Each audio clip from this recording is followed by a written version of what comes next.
le mot logos en grec, le texte du prologue de Saint Jean, qui est le texte originel de l'Évangile, est traduit en latin par verbum. Ce mot verbum est traduit par verbe ou par parole. Donc certains diront, au commencement était le verbe, ou au commencement était la parole. Dans la traduction que je vous ai proposée, je n'ai pas traduit. J'ai gardé ce mot logos, parce que ça me semble être un mot qu'on ne peut pas traduire, et que le mot parole le traduit assez mal. Parce que pour nous, la parole, c'est le bruit qu'on fait avec notre bouche. Alors que le logos, c'est l'information créatrice. Comme on le disait ce matin, une des traductions peut-être les plus contemporaines du mot logos, c'est l'information, au sens génétique du terme, ce qui nous informe, mais au sens aussi de la communication. Des informations nous sont communiquées qui peuvent nous transformer. Mais au sens profond que l'on a évoqué, si le logos, c'est le silence qui nous parle. C'est le Deus absconditus qui devient révélatus. C'est le non manifesté qui se manifeste. C'est pour ça que la première parole, c'est « je suis ».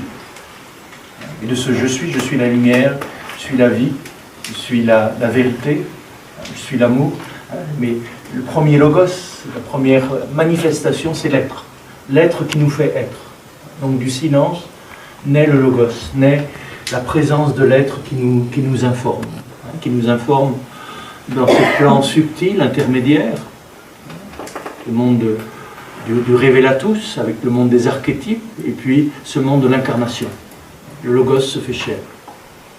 Donc l'information qui manifeste le silence, l'innommable, l'irreprésentable, le Deus absconditus, eh bien, descend vers nous, jusqu'à nous, ou plutôt forme un corps où elle peut se révéler, où elle peut être vécue dans l'espace-temps.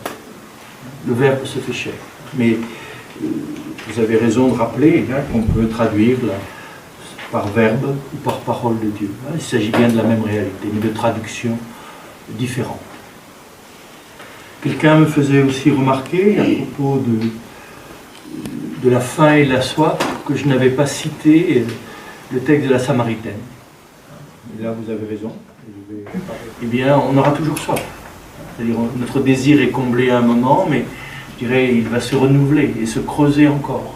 Donc, quelle est cette eau qui fait qu'on n'aura plus jamais soif? Donne-moi de cette eau que je n'ai plus jamais soif. Là, il s'agit de découvrir la source. Ce que le Christ nous promet, ce n'est pas de l'eau en bouteille, d'une citerne, mais c'est la source même de la vie, la source même de la conscience.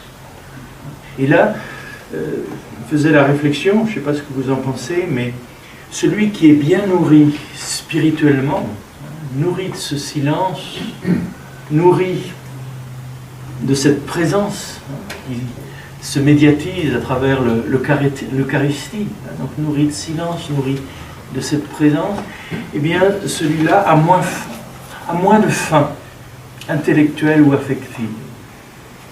Aussi, je dirais, il était nourri dans son être essentiel, et que sa quête intellectuelle et affective va être, je dirais, comme apaisée. De la même façon que celui qui est bien nourri intellectuellement et affectivement a moins de faim émotive ou charnelle, on peut dire.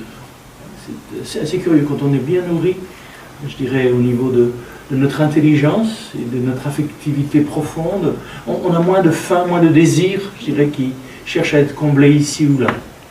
De la même façon, quand on est comblé, je dirais, au niveau de nos fins, je dirais, émotionnelles,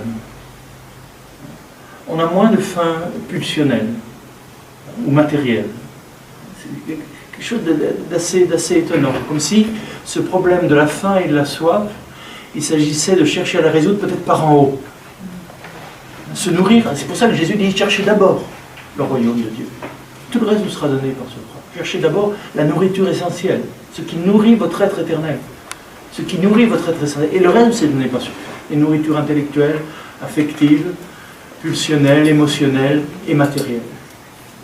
Puis je dirais que celui qui est bien nourri matériellement à moins de faim, de destruction ou de violence.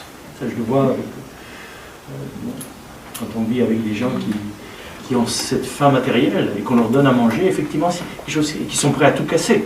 Je ne sais pas si vous savez ce que c'est que d'avoir faim, c'est terrible. C'est vrai qu'on pourrait tout casser, qu'il y a une espèce d'angoisse qui fait qu'on est prêt à tout. Et nourrir matériellement peut diminuer la violence. Quand on a le ventre plein, qu'on digère, on est moins méchant. Ça dépend, il ne faut pas généraliser. Il y en a qui ont l'alcool mauvais, comme on dit. C'est ça, il ne faut pas trop généraliser. Mais cette espèce de vision qu'on peut avoir, si on est nourri spirituellement, profondément, au niveau de l'être, au niveau de la source de notre être, si on sent la source qui est en nous, intellectuellement, affectivement, on a peut-être moins de besoins. Si on est nourri affectivement, intellectuellement, on a peut-être au niveau émotif, au niveau pulsionnel, on a moins d'exigence. Si on est nourri à ces niveaux-là, je dirais ça se calme aussi aux autres niveaux. Et que peut-être c'est par en haut qu'il faut se soigner. Là, on est dans une forme de thérapie. Effectivement, c'est la sagesse qui guérit. C'est le silence qui guérit. C'est la présence qui guérit. Et que cette présence va se donner de différentes façons.